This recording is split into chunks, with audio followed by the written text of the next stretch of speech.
Good morning friends, creative Soumita চ্যানেলে সবাইকে স্বাগত। তো সবাই কেমন আছেন? তো আমি ভালো আছি। তো চলুন আজকে দেখি আমার রান্নাঘরে কি রান্না আছে। তো আজকে আমি রেখেছি আমার রান্নাঘরে পাবদা মাছ। তো পাবদা মাছটাকে আমি ভালো করে ধুয়ে নুন হলুদ দিয়ে আর সামান্য একটু সর্ষের তেল দিয়ে মেখে রেখেছি। পাবদা মাছটা রান্না করব হচ্ছে তেল ঝাল।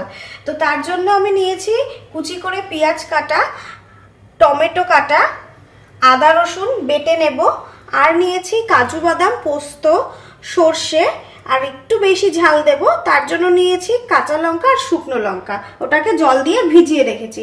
তো চলুন রান্নাটা স্টার্ট করি। কড়াইটা বসিয়ে দিয়েছি, গরম হয়ে গেছে। এবার আমি তেল দিয়ে নেব।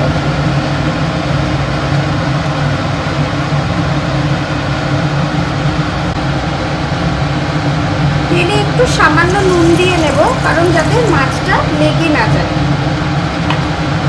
এবার আমি মাছগুলোকে ভেজে নেব।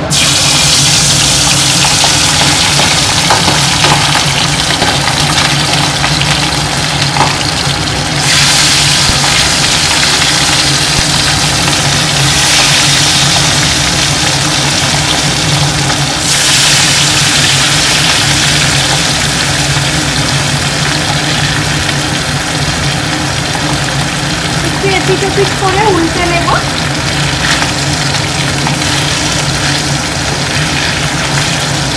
এই মাছ তেলে দিলে একটু ছেঁকে, ওই জন্য একটু সর্ষের তেল আমি মাখিয়ে নিয়েছিলাম আর একটু তেলে নুন দিয়ে নিয়েছিলাম যাতে না ছেঁকে।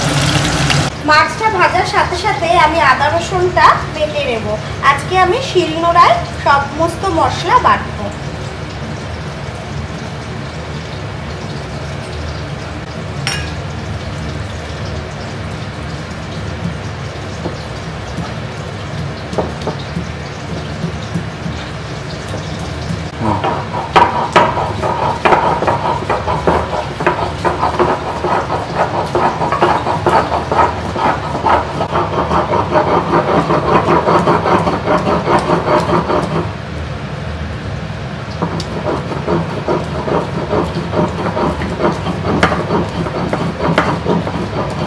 তো আমার আদা রসুন বাটাটা হয়ে গেছে, এটা আমি তুলে নেব।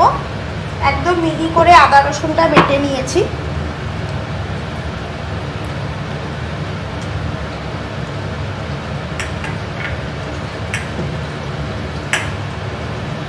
এবার চলুন দেখে আসি মাছটা কতটা ভাজা হলো।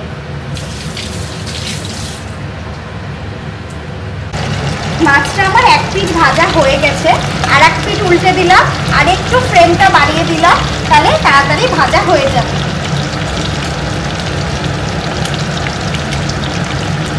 তো আমার প্রথম দানে মাছটা ভাজা হয়ে গেছিল, তুলে নিয়েছিলাম। এবার আমি আবার সেকেন্ড দানে মাছটা খাচ্ছি।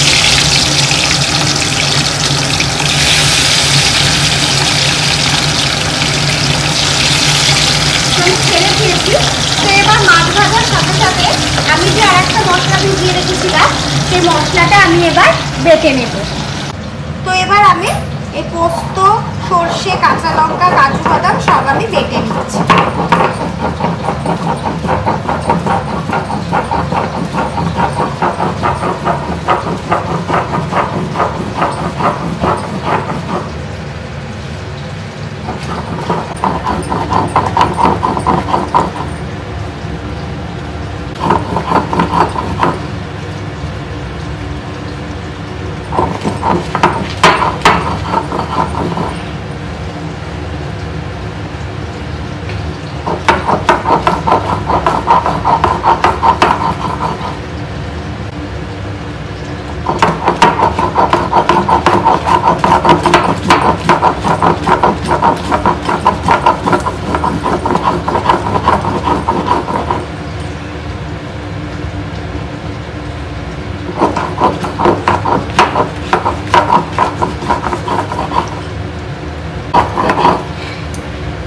মশলাটা বাটা হয়ে গেছে। লাস্টের দিকে ভালো করে মিহি করে মশলাটা বেটে নিতে হবে।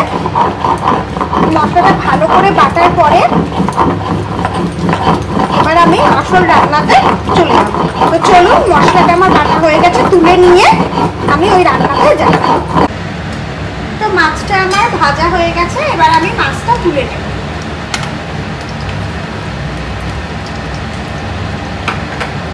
তেলে এবার একটু ফোড়ন দিয়ে নেব কালো জিরে আর তেজপাতা।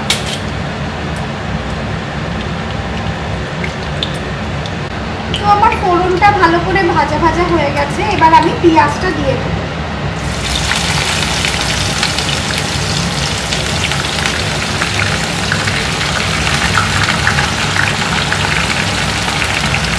পেঁয়াজটাকে ভালো করে বাদামি রং করে ভেজে নিতে হবে।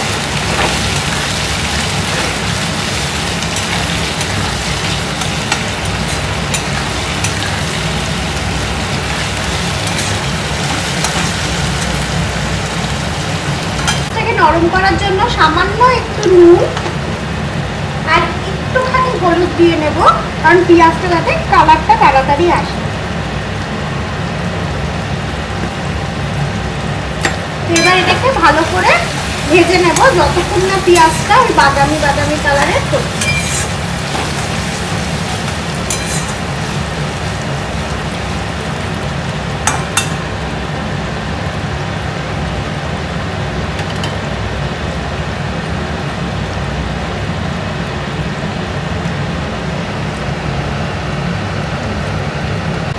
পেঁয়াজটা আমার ভাজা হয়ে গেছে, এবার আমি আদা রসুনটা দিয়ে দেব।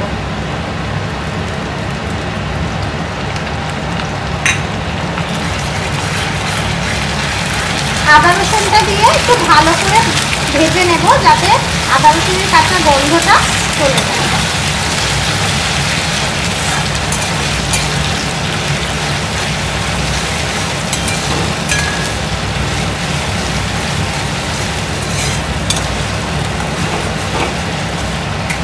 আদা রসুনটা ভাজা ভাজা হয়ে গেছে, এবার আমি এই মশলাটা দিয়ে দেব।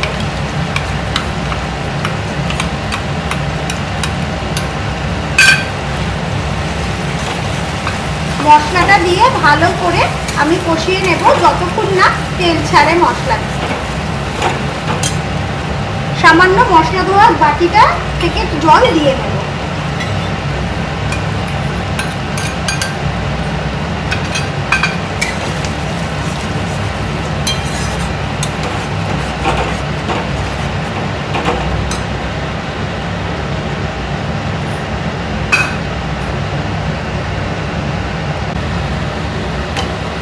সামান্য একটু কাশ্মীরি রেড চিলি দিয়ে নেব কালার আসার জন্য।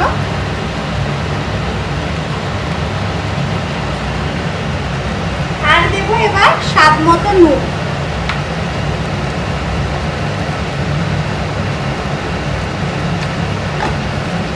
আর হলুদ।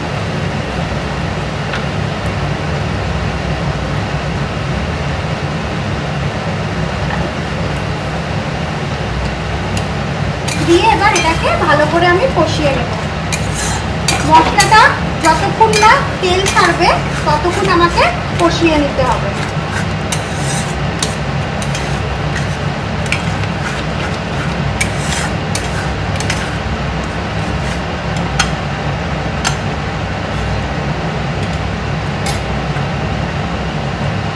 তো দেখো মশলাটা আমার তেল ছেড়ে দিয়েছে, এবার আমি টমেটোটা দিয়ে দেব।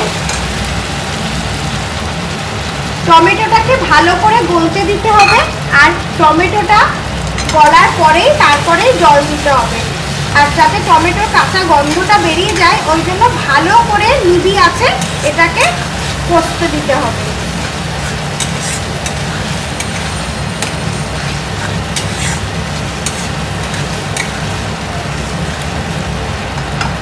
কেউ এখানে টমেটো পিউরিও ব্যবহার করলে তাহলে সেটা আরো তাড়াতাড়ি হয়ে যাবে। তো মশলাটা দেখুন আমার হয়ে গেছে, মানে টমেটোটা একদমই গলে গেছে, গলে টমেটো দিয়ে একটু একটু জল বেরিয়েছে। এবার আমি পরিমাণ মতো জল দিয়ে দেব। একটু সামান্য ঝোল ঝোল হবে যাতে মাছটা ঢুকে যায়, তাই জন্য একটু বেশি জল দিতে হবে।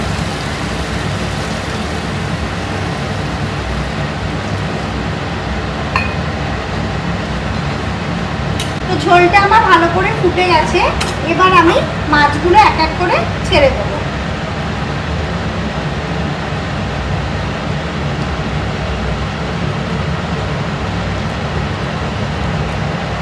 মাছগুলো দিয়ে এবার ভালো করে একটু ফুটিয়ে নেব, তারপরে ধনে পাতা দিয়ে আমি মাছগুলো নামিয়ে নেব।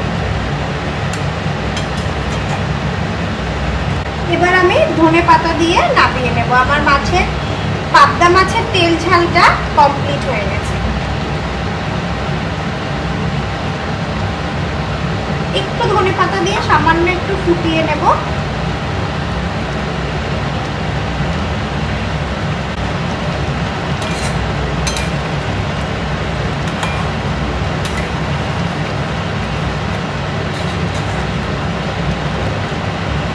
এবার আমি একটু সিমি আছে ঢেকে নেব যাতে ধনেপাতা সেন্টটা ঝোলের মতো। এবার আমি নামিয়ে নেব। আমার পাবদা মাছের তেল ঝালটা তৈরি হয়ে গেছে।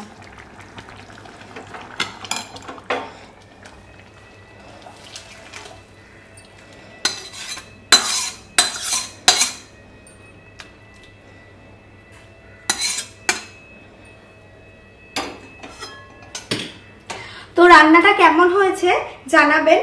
তো আজকে এইখানে আবার নতুন দিন নতুন নতুন রান্না নিয়ে আসবো। কারোর যদি কোনো রান্না ভালো লেগে থাকে তাহলে সেটাও জানাবেন, রেসিপি লিখে পাঠাবেন, আমি করার চেষ্টা করব অবশ্যই। তো নমস্কার।